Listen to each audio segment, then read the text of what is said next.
अस्सलामुअलैकुम।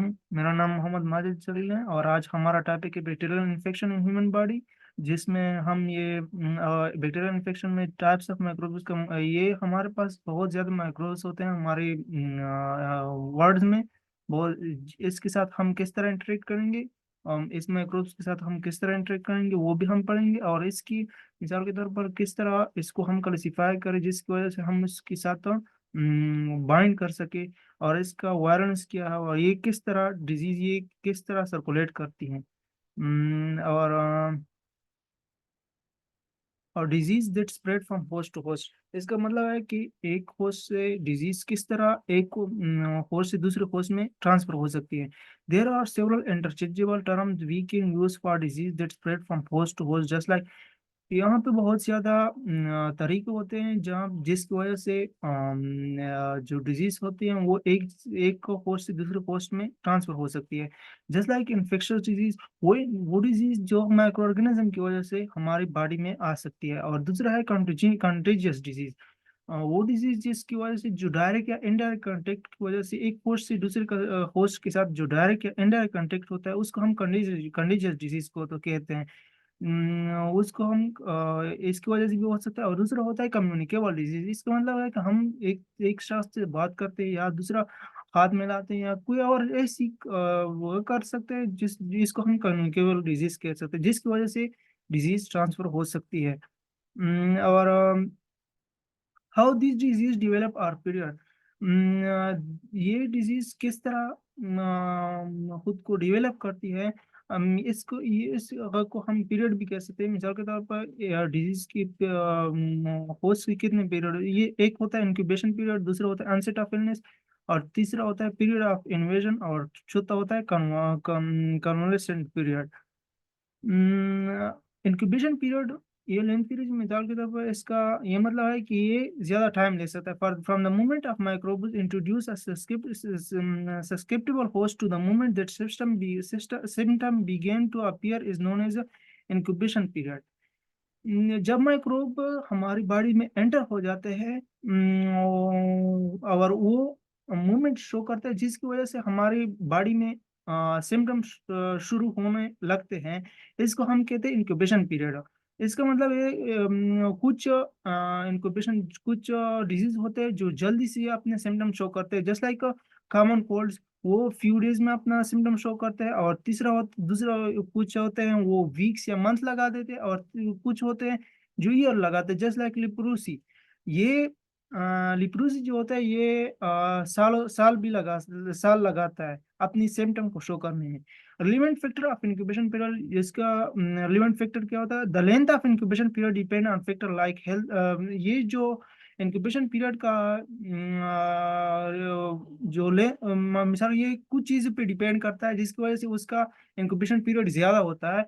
वो कुछ चीज़ें हेल्थ ऑफ होस्ट, मिसाल के तौर पर जो माइक्रो ऑर्गेनिज्म जो होता है वो किसी होस्ट में गया है, उसका वो होस्ट किस तरह है, उस पर डिपेंड करता है। और दूसरा होता है ग्रोथ रेट ऑफ पैथोजन, मिसाल के तौर पर जो माइक्रोब्स एंटर हुआ है वो मजबूत कितना है, डिग्री ऑफ एक्सपोजर, वो pathogen is multiplying at the part of entry.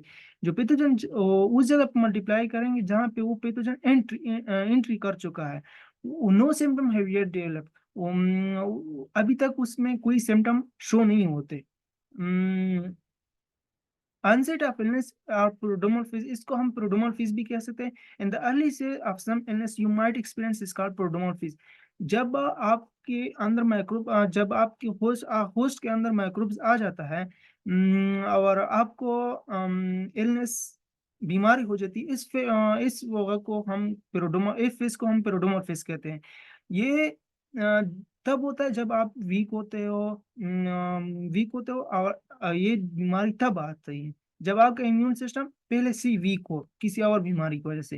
Period of invasion, in this period the pathogen reach peak toxicity multiplying and establishing itself within the tissue. इस period में जो pathogen होता है वो peak, मिसाल के तरह ये बहुत हाई हो जाते हैं और इसकी टॉक्सिसिटी बहुत ज्यादा होती है, उस वो मल्टीप्लाइंग खुद को ज्यादा मल्टीप्लाई भी करते हैं और ज्यादा स्टेब्लिश उस जगह पे खुद को एडजस्ट करते हैं विद इन टिश्यू में। और उसकी कॉमन सिम्टम ये होता है कि fever, rash, cough, diarrhoea, swelling, pain, loss of muscle control. ये जब ये फिर ये पीरियड ऑफ इन्वेजन जब होता है तो वो इस सिम्टम शो करता है। और चौथा है कन्वालेसेंट पीरियड और रिकवरी फेज। इसको हम रिकवरी फेज इसलिए कहते हैं क्योंकि the immune system fight off the infection the illness progress to convalescent period which means phase of recovery. ये जो इम्यून सिस्टम होता है, जब इम्यून सिस्टम हमारे बॉडी का या किसी और होस्ट का, वो जब पैथोजन के साथ जो पैथोजन के साथ फाइट करता है और उसको और पैथोजन को या मार देता है या उसकी प्रोडक्शन को रोक लेता है, इस फेज को हम रिकवरी ऑफ फेज कहते हैं। मिसाल उसका प्रोडक्शन सही तरीके से नहीं होता। ये इम्यून सिस्टम हमारे बॉडी में खुद भी इम्यून सिस्टम अगर फाइट करता है तो ठीक है, अगर नहीं करे तो हम ड्रग्स लेते हैं। अगर ड्रग लेते हैं तो हमने ड्रग लिया और हमें कुछ लोग जो होते हैं, मिसाल के कुछ पेशेंट वो ड्रग लेते हैं लेकिन उसे उसे लगता है कि हम मैं ठीक हो गया हूँ, लेकिन उन्होंने वो बैक्टीरिया अभी भी मौजूद होता है। बैक्टीरिया अभी मौजूद होता है तो वो ड्रग छोड़ देता है। उसे लगता है कि मैं ठीक हूँ, लेकिन अगर उन्होंने ड्रग छोड़ा लेकिन बैक्टीरिया का सिर्फ ग्रोथ रुक रहा है, लेकिन वो सिर्फ कमजोर हो गई है। जब वो हमारे बॉडी में कुछ और एंटीजन आ जाए, और जिसकी वजह से हमारा इम्यून सिस्टम कमजोर हो जाता है, तो ये बैक्टीरिया फिर से अटैक करना शुरू कर देता है। ये खुद को एडजस्ट पहले से करना चाहिए, और ये ड्रग्स जो होते हैं उस पे रेजिस्टेंस भी शो करता है। मिसाल का अगर हमने एक ड्रग्स ले लिया, अगर ये ड्रग्स दोबारा लिया तो ये ड्रग्स काम इस बैक्टीरिया पे नहीं करेगा, क्योंकि उन्होंने खुद को चेंज किया हुआ है। उस कैप्सूल जो होता है वो उन्होंने अगर हम ड्रग्स लेते हैं फुल कोर्स किया तो हम फुली तरह रिकवरी हो जाएगा, बैक्टीरिया फुली तरह हमारे बॉडी में खत्म हो जाएगा। Infections, when microorganism like bacteria, fungi, etc. enter in whole, then it's called infection. जब microorganism just like bacteria, fungi ये जब हमारी बॉडीज में एंटर होते हैं उसका हम इन्फेक्शन कहते हैं। Infection is characterised by progress of symptom. जो इन्फेक्शन होता है वो सिम्टम की वजह से इसकी वजह से ये कैरेक्टराइज होता है। नंबर 1 होता है acute infection, number 2 chronic infection, और तीसरा होता है लेटेंट इन्फेक्शन। Acute infection होता है symptom appear quickly and clear quickly. Immunity to reinfection is typically developed with the same pathogen. Acute infection होता है जो हमारी symptom भी जल्दी से appear हो जाए, symptom भी जल्दी से आज symptom भी show करे और उसका हल भी जल्दी से निकल जाए। मिसाल के तौर पर अगर हमने उसके symptoms जल्दी शो होए तो वो जल्दी भी ठीक हो सकते हैं। ये इतने खतरनाक नहीं होते। अगर दोबारा वो अटैक करे तो हमारा इम्यून सिस्टम उसकी उस सेम पैथोजन के लिए पहले से इंडिजन एंटीबॉडी तैयार किए गए होते हैं। जस्ट लाइक हमारा जब हम छोटे बच्चे होते हैं तो हम पोलियो वायरस लेते हैं पोलियो का। तो जब हम इंजेक्ट करते हैं तो हमारे बॉडी में पहले से उसने एंटीबॉडी तैयार की हो। अगर हम पोलियो वायरस हम पे अटैक करता है तो फिर हमारी बॉडी उसके खिलाफ पहले से एंटीबॉडी होती है, तो इस वजह से वो अटैक नहीं कर सकता। जस्ट लाइक एग्जांपल यहाँ पे दिया गया है strep throat. Chronic infection symptom develop slowly and last from month two year. ये थोड़ा सा खतरनाक होता है क्योंकि ये ईयर तक ले सकता है डेवलप होने में।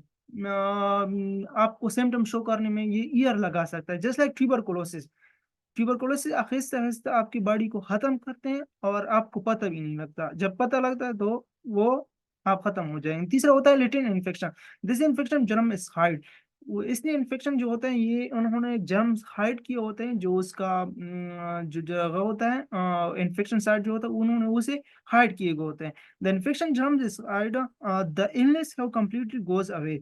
इसमें आपको इतने सिम्टम शो नहीं होते क्योंकि इन्होंने अपने को छुपा हुआ होता है जन्म्स को, और आहिस्ता आहिस्ता आपको खत्म करते हैं। जैसे like syphilis, typhoid fever, tuberculosis may go through the stage of disease. Example, a person might experience acute or chronic onset of a symptom followed by a period of consolation, this latency, or there are no sign of disease.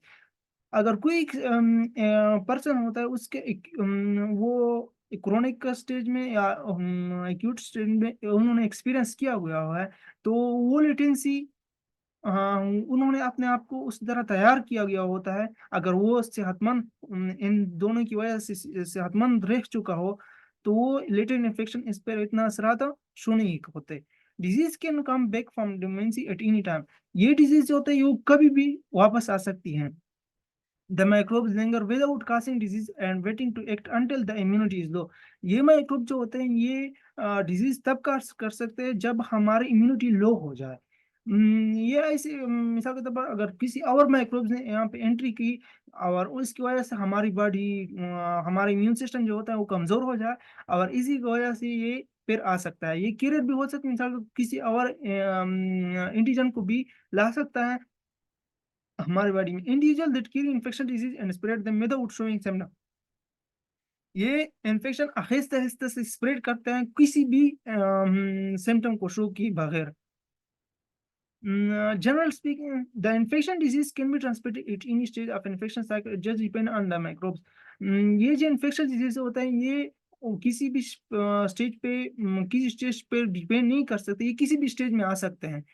ये depend किस चीज पे करता है, सिर्फ microbes पे। अगर microbes ताकतवर होते हैं तो वो किसी भी स्टेज पे आ सकता है। मिसाल की तरह अगर कुछ बैक्टीरिया होता है वो कंटीजियस ड्यूरिंग इंक्यूबेशन पीरियड में आ सकता है और कुछ इन्वेजन पीरियड में भी आ सकते हैं।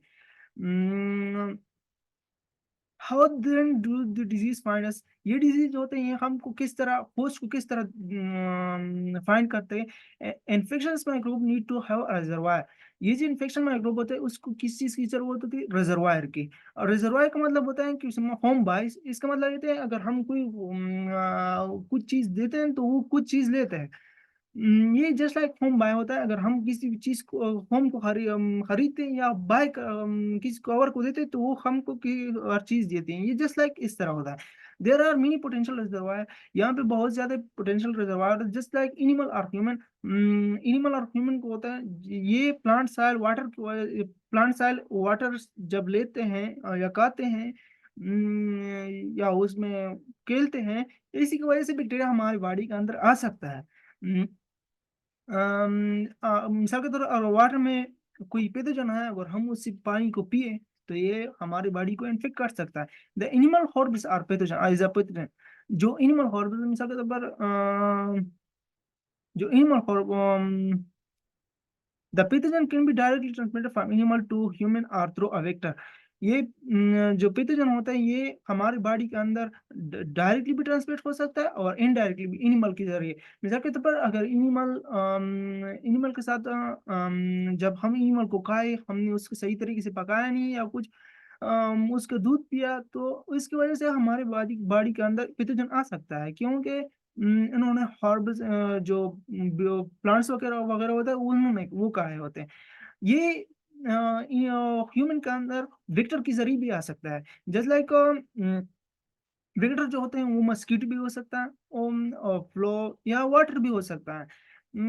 अगर हम वाटर को पिए तो उसके जरिए भी माइक्रोब हमारे बॉडी के अंदर आ सकते हैं। सो some pathogen can live for a long time in non-living reservoir like soil, air, water, just like tuberculosis. कुछ पैथोजन जो होते हैं वो ज्यादा टाइम तक जिंदा रह सकते हैं नॉन लिविंग रिजर्व। अगर कोई मिसाल के तौर पर नॉन लिविंग है, उसके अंदर कोई लिविंग रिजर्वायर नहीं है, just like soil air water, इस जगह पे भी ये पैथोजन रह सकता है, just like tuberculosis. Asymptomatic carrier और लिविंग रिजर्वायर। एसिम्प्टोटिक कैरियर जो होते हैं वो लिविंग रिजर्वायर होते हैं, जो एसिम्प्टोम कैरियर वो लिविंग रिजर्वायर होते हैं। Just like typhoid Mary spread salmonella typhi around too many people in the early 1900 in year. जो टाइफाइड मार होते हैं जो हम सर ने हमको बताया था, वो सलमोनेला टाइफाइड जो होती है वो 1900 ईस्वी में वो न्यूयॉर्क में डेवलप हुआ था टाइफाइड मारी की वजह से। Zoonosis, disease that can be pass from animal to human. जो डिजीज होता है वो एनिमल से ह्यूमन में ट्रांसफर हो सकता है, ट्रांसफर होता है, उसको हम क्या कहते हैं, जोनोसिस। डेड इन होस्ट का मतलब होता है जो ह्यूमन होता है वो डेड, इसका मतलब होता है इन होस्ट। यानी डेड इन होस्ट। इस जगह पे हम ह्यूमन को इसलिए डेड इन होस्ट कहते हैं, क्योंकि जब हम इन्फेक्ट होते हैं तो हम दूसरी चीज़ को इन्फेक्ट नहीं कर सकते। मिसाल हम ह्यूमन को इन्फेक्ट तो कर सकते हैं, मगर हम हमारे बाद कोई ऐसा और ऑर्गेनिज्म नहीं है जिसको हम इन्फेक्ट कर सके। तो इसलिए हम ह्यूमन को डेड इन होस्ट कहते हैं, क्योंकि इसका बाद उसके होस्ट खत्म हो गए होते हैं। 70% of emergent infectious disease along the world, हमारे दुनिया में 70% इन्फेक्शस डिजीज पाए जाते हैं।